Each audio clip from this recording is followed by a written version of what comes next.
All right. Not sure if I'm still on live stream or not. I hope I am. All right. So there's the picture. I'm trying to multitask, which in this particular context does not work too well for me because there's a lot that goes into all of this.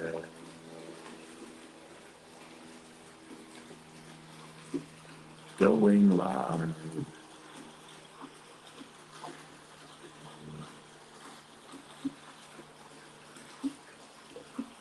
Online. Facebook. YouTube. And X. Nah. Does that sound good? Kind of straight to the point, right? Share now. Nah. I think it went. Yep, it did. All right. Hello. All right.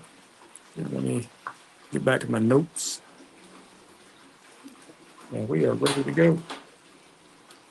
Stick, bottle, glass, lighter, cutter, extra drink, you guys, notes.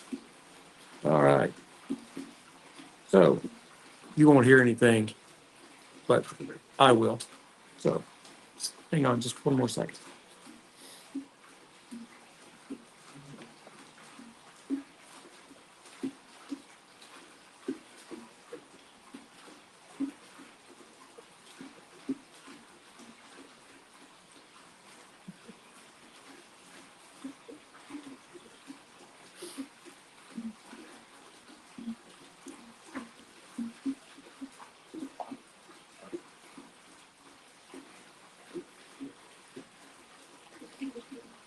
Hey, Stoners, welcome to another edition of Sticks-n-Stones.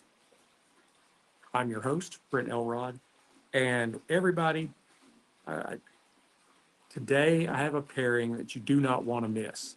So I'm hoping that you held on for the 45 seconds that it took to get to me to say that point so that you stay and listen because this is a good one.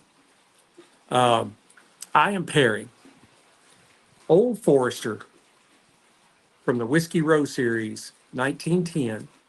We'll get to why that's important here in just a second. And the Rocky Patel Vintage 20th Anniversary Stick.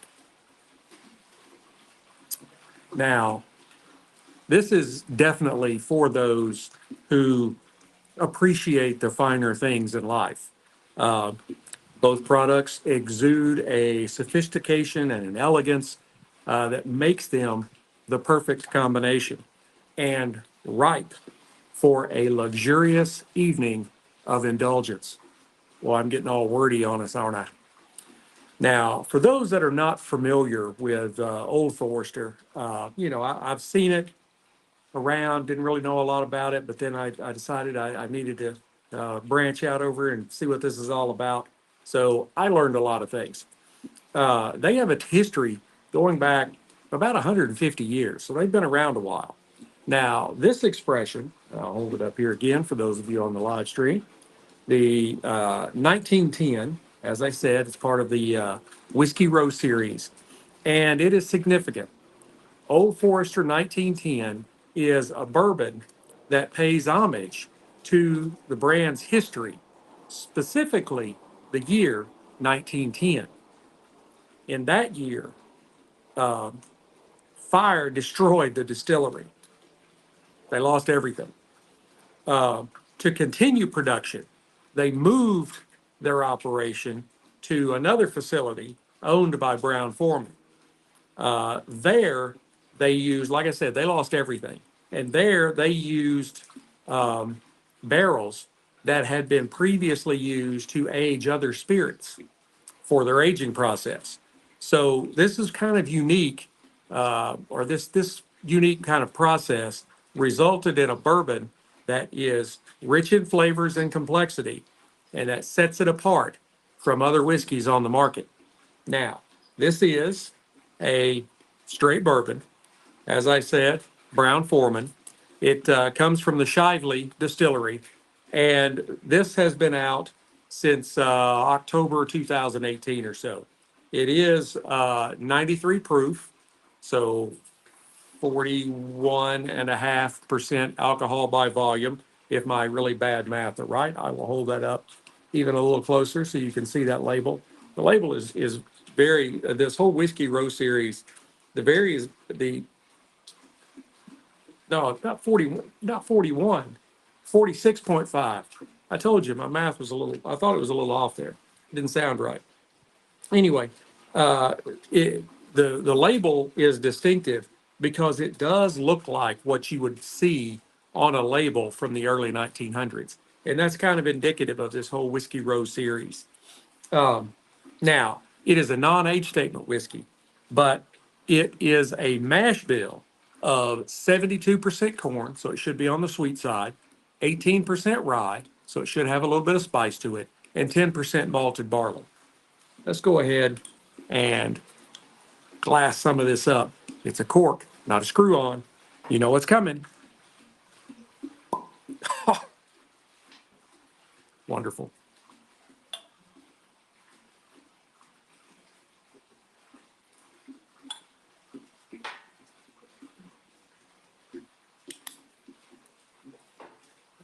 All right. And there you have it. For those of you on the live stream, you can see this is a very beautiful dark bronze color. I mean, there's not even any really saying golden. No, no. It's got some reddish hue to it, but it is a straight dark bronze color. It is a beautiful, beautiful spirit in the glass. It's got really good legs on it, on the nose.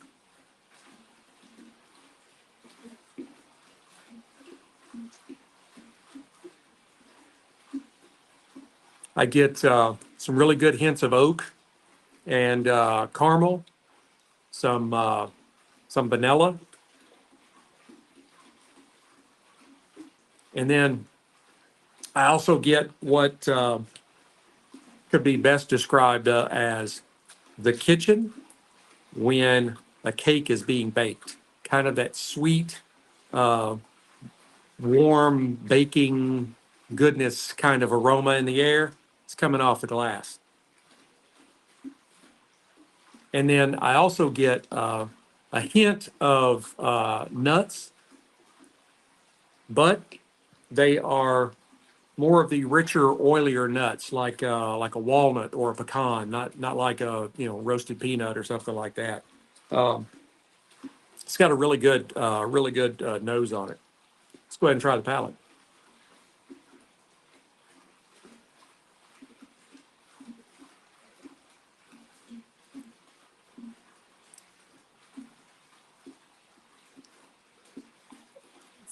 For it to be just 72% corn, it is a really nice, sweet bourbon. Not overly sweet, not bad sweet, but a little higher up than what you would expect out of like maybe a 72% corn. Uh, I would expect it to even be a little higher than that, but you know, let's try it again. I got lost in the sweet.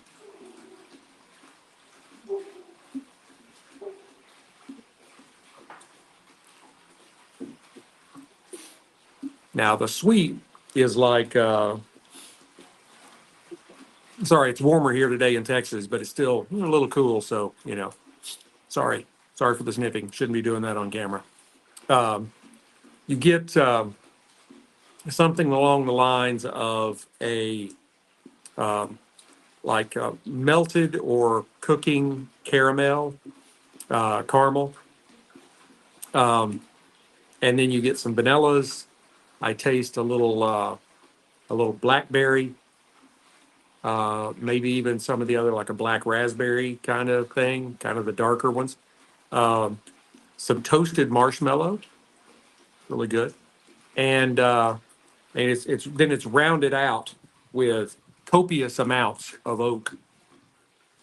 but I mean, this is a very, very smooth and easy drinking bourbon.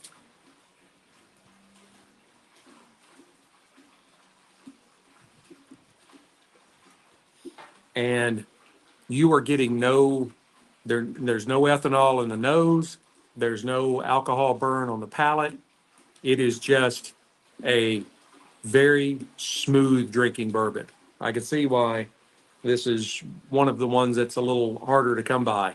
I actually stumbled upon uh, this as it's the Whiskey Row Series 1897, 1910, and 1920 half bottles in a box set. And I'm like, well, all right, I'm gonna jump on that because it's hard to find just one of them, but you got all three there. So had to have it.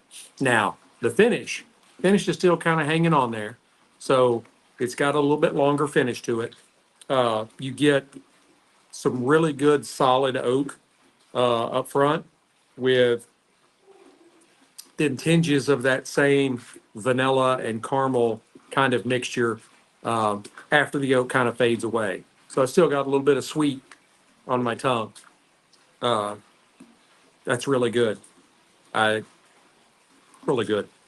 Now we all know what Rocky brings to the table: impeccable quality, lots of different blends, and all of that at a reasonable price. You typically don't see uh, Rocky Patel sticks up north of $20 a stick. You know, most of them you can pick up stick for $10 or $12. Some of them maybe 16 or so, but great quality, impeccable construction, and at a good price. So now, uh, this stick, this is the vintage 20th anniversary cigar, not to be confused with some of his other anniversary cigars, specifically the 15th and the 20th anniversary. This is the 20th anniversary of the vintage line, the 1990, 1992, 1999. I think there was a 2006 in there. Had a blue band, and then there was also a Royal Vintage that was, I really loved that cigar. It had a purple label on it. But this is commemorating the 20th anniversary of when the vintage first launched. So we're celebrating that. This is a Toro. It's a 6x50 on the ring gauge. The filler is Nicaraguan. The binder is Brazilian, and it is wrapped, as you can tell, in a really dark Connecticut broadleaf. And it is a fairly full strength cigar. Visually, as I said, it's dark. It's got an oily sheen to it. Um, it does have a little bit of a reddish hint to it. Um, the It doesn't have a lot of veining, but the few veins that it does have are fairly pronounced.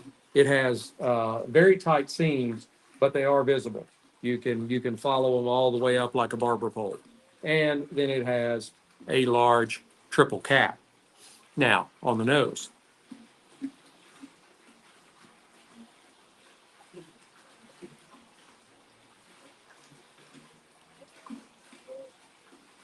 it's a fairly simple profile on the nose.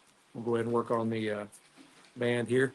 Um, but it does have a very strong nose. There's not too much to it, but what's there is there. It has a very kind of earthy, pungent aroma to it, and then there are some very strong notes of like stable, maybe with a little background of some hay in there. So simple, but what's there is effective. Let's give it a cut using the C-Car V cutter again. And I know there are some people that will be like, you should never wet the end of a cigar before you cut it. To me, it cuts better.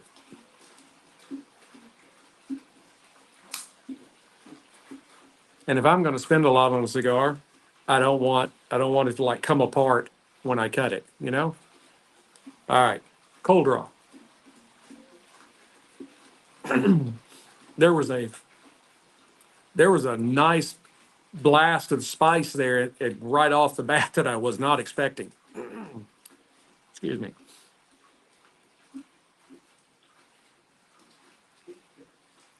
Now, it is a very easy draw. That spice is kind of faded back in with everything else. You've got some notes of sweet, you've got a little bit of earth, you got a little bit of cedar, and there's a little bit of kind of a rich leather. All right. Now, let's light them up. And after this, I'm cooking chicken and steak on the grill.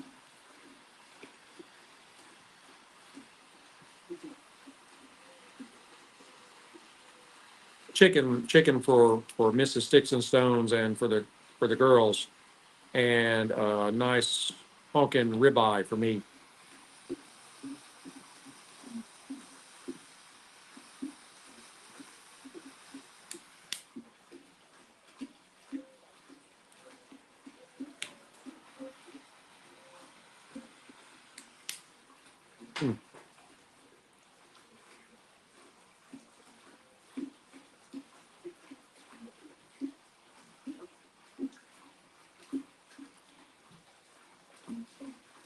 Another good job by Rocky. Really like it.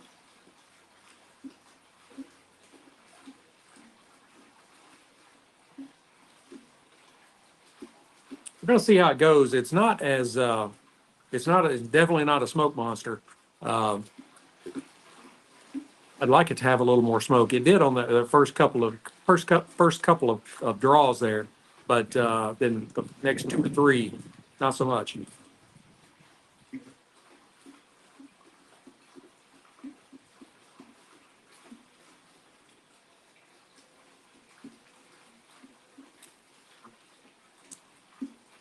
All right, I got raisin. Um, got kind of some minerally kind of notes in there. A little bit of toast.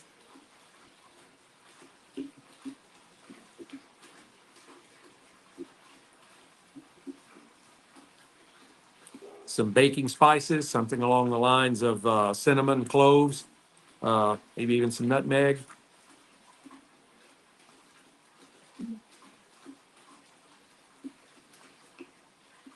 When I retroed, I got uh, I got quite a bit of like a lemony citrus right in the beginning, uh, and then it kind of died away.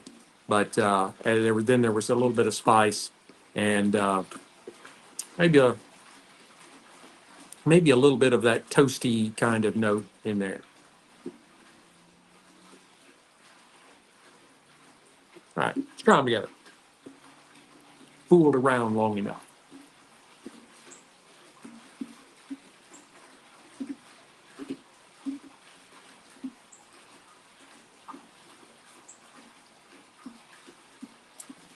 Mm. All right. Now, when you pair the Rocky Patel Vintage 20th Anniversary cigar with the Old Forester 1910, the spirit can truly shine through.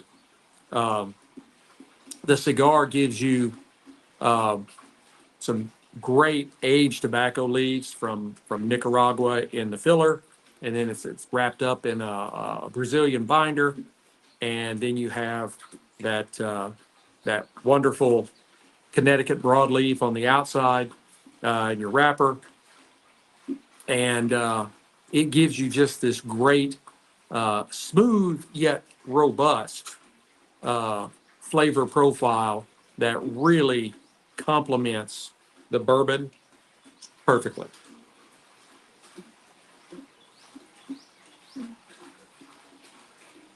It's one of the things I do. Doesn't mean anything. It's not like if it smoke stays in the glass longer, it's a better cigar. Nothing like that. No, I just like it.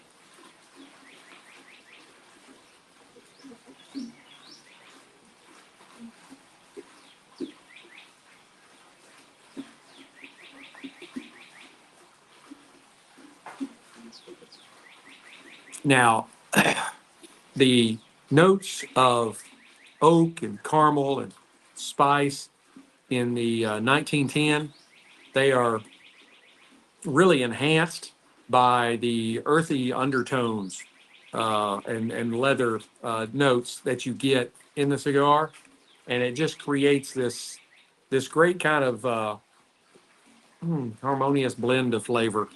Uh, it's like a dance. It is, but not like a line dance. You know, more like the Lindy.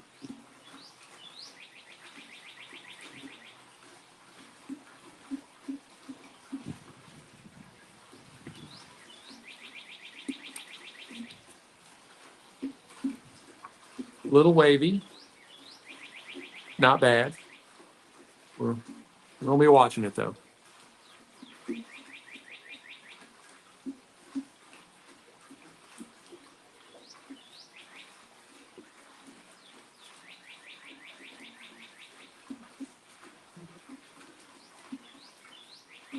Light just happened to catch that right. There is a small imperfection. One small imperfection right about the tip of my finger. I thought I was seeing a little bit of tooth, but it looks like it's just looks like it's some of the leaves underneath. I don't think so. No, I don't think it's tooth. But I'll watch that tooth. Tooth is good, not bad.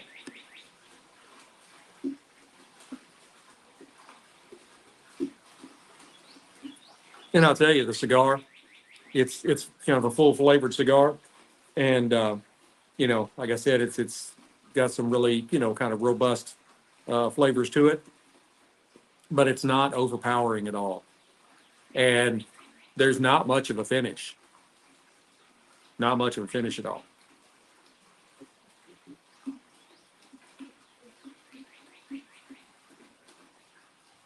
No,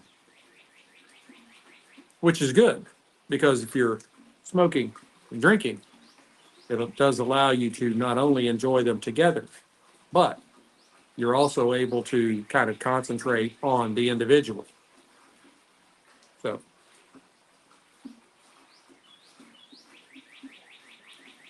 and really the 1910, the finish on it is it's very smooth, very approachable. It hangs on for a while, but it's not like overpowering. It's just a very smooth hang on, you know? Uh, so it doesn't matter that there's not a long finish on the cigar. It's a really good stick. I bought 5 of these. I'm glad I did.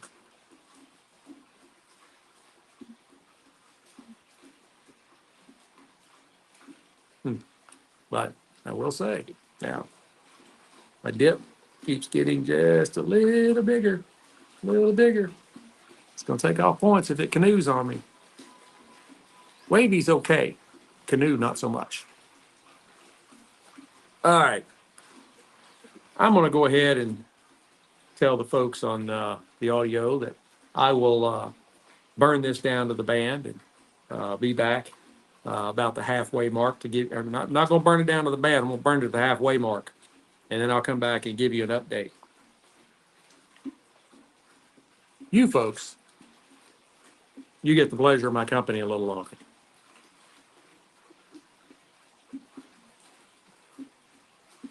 Rocky Patel is one of the first cigars I smoked back in the United States.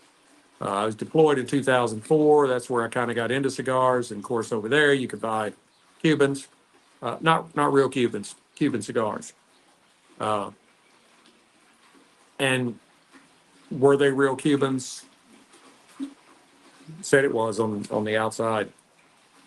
But anyway, that's where I started smoking cigars. But when I came back, uh, I think I really kind of got my start with Five Aegis, which at that time you could only get at Cigars International, where now then they have branched out. You can get them at other places. But then uh, Rocky Patel was one of the other ones. And I have always enjoyed Rocky Patel cigars. I can say there's only one, and I tried this more than once. It was the Royale, the Rocky Patel Royale. The draw on this one reminded me of that one, uh, but it doesn't seem like it's coming off as that one did. That Royale, I smoked two or three of those, and about the normal hour or so time frame, and it gave me a headache every single time. No other sticks did it. No other Rocky Patels have ever done it. There's been a couple where I've like tried, it's been like freezing outside and I still wanted to get out and smoke a cigar and I smoked it too fast and get a headache. I had a couple of those. But no, this particular cigar, after the second one, I smoked a third one and made sure I timed it, and it still gave me a headache. I don't know. And I've never paired that stick.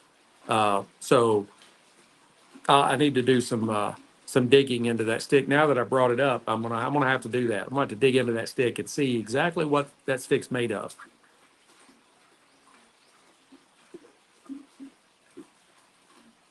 Because I haven't smoked one of those in several years.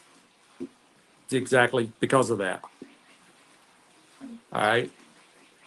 It seems to be straightening itself out just a little bit. I'm just gonna keep watching it.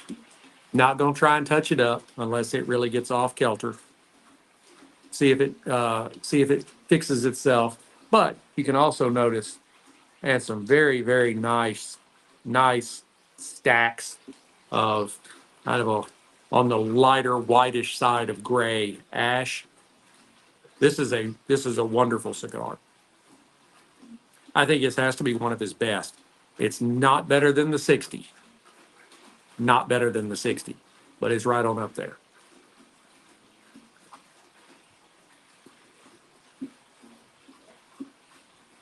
It's definitely like number two in Rocky Patel lines.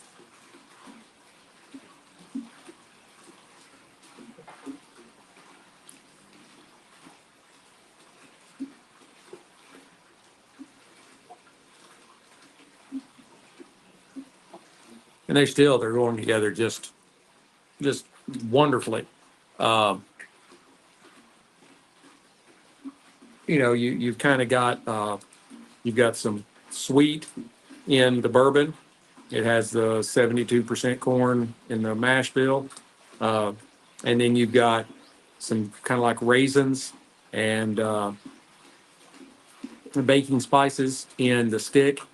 Um, these just go together very, very well. Now, now I'll save that till the end. You'll just have to wait.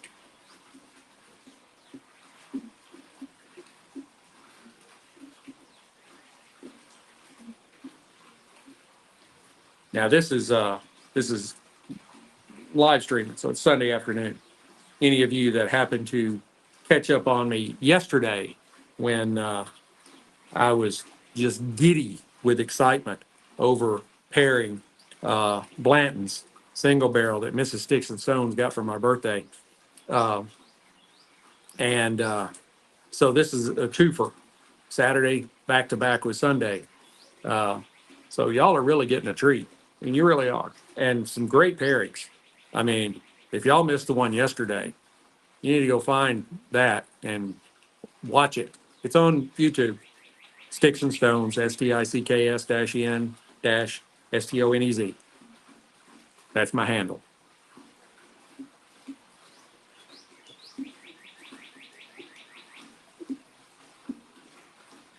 That is a really, really good cigar.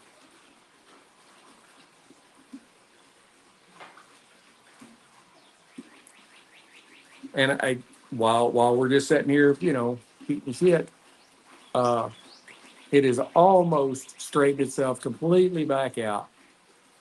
Could have been, could have been my lighting.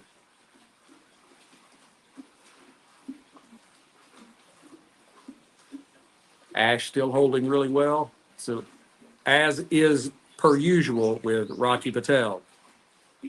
Impeccable construction.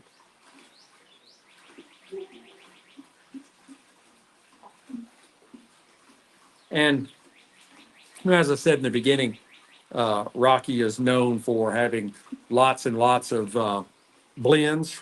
That's why I was saying that this is the vintage 20th anniversary, not to be confused with the other 20th anniversary, uh, because this was celebrating the 20th anniversary of the vintage line coming out back in 03, 04. Um, but he does. He has a 50 for his 50th birthday. He has the 60, which I think has been his crowning achievement as far as the Rocky Patel lines. He has all different kinds of cigars. Where if you go to some of the other bigger names, uh, they tend to like stick with what they know. They've got like 5 or 6 different blends. That's what they do. That's it. And not good or bad. I mean, hey, you can say with them, hey, stick with what you know. If it's working well for you, do that. Uh, but Rocky loves experimenting. It's kind of like when he got off into the thing with Drew Estate and the Java line. Now, coffee infused cigars are my kryptonite. I love coffee infused cigars. Sorry for you purists. Um, but um, just as far as like regular uninfused cigars, Rocky still has a load of different uh, blends. He loves blending.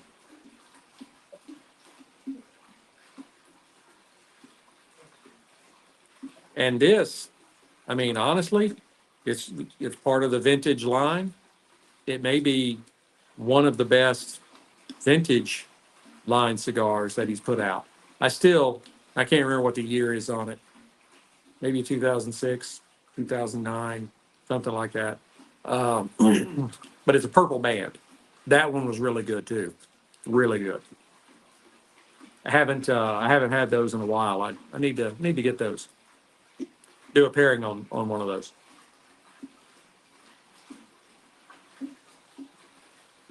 And really, while we're talking about it, like I said a few minutes ago, Rocky was one of the first cigars that I smoked when I got back to the States, along with Five Aegis.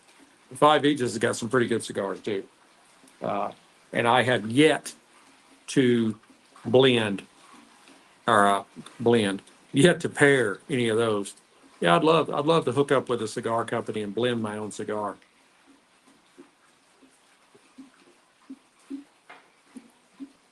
So if you know anybody in the cigar world, uh, tell them I'd love to do a blend. There'd probably be heavy use of Mexican San Andres um, leaves. That has become my most favorite individual leaf. I have yet to try a stick with a San Andres in it anywhere in the blend, whether it's filler, binder, or wrapper. And I don't think I've seen any with the filler yet uh, that I haven't liked. San Andres is really good, but uh, Nicaraguan, Brazilian, and Connecticut broadleaf here. Habano Connecticut broadleaf. This is not one of the light tan ones. Uh, this is a good one.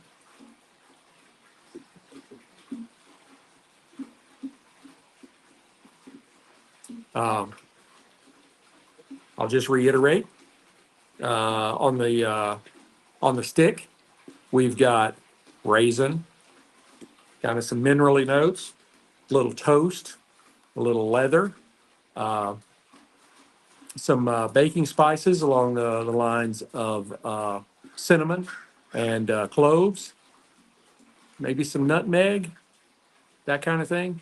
Uh, and on the Old Forester 1910, um, caramel, but more like melted caramel, like it's been heated up and melted. Uh, um, Vanilla, like blackberries or black raspberries, something like that, kind of the darker fruits, not the darker berries, not like, and maybe even I don't think blueberry, uh, but not like a strawberry because there'd be a little bit of tart in the strawberry, and there's no tart. Uh, but then, yeah, there's copious amounts of oak in the Forester.